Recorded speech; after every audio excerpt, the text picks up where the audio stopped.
নমস্কার।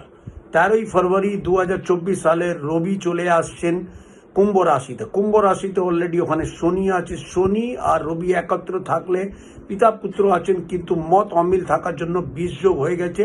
আমাদের সকলেই একটি মাস খুব সাবধান থাকতে হবে।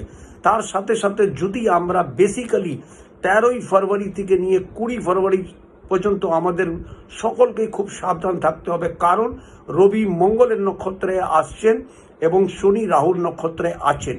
তাহলে বিষ যোগ চলে আসছে, ছন্ন ছাড়ার যোগ চলে আসছে, অঙ্গারক দোষ চলে আসছে। সেই জন্য খুব সাবধান সকলকেই থাকতে হবে। এই টাইমে ঝগড়া বিবাদ, সম্পত্তি নিয়ে স্বামী স্ত্রীদের ঝগড়া, পিতা পুত্র ঝগড়া এবং তার সাথে সাথে অ্যাক্সিডেন্ট অপারেশনের যোগ দেখা গেছে। তাহলে সকলকে আমার এটা নিবেদন, সকলেই সাবধান থাকুন।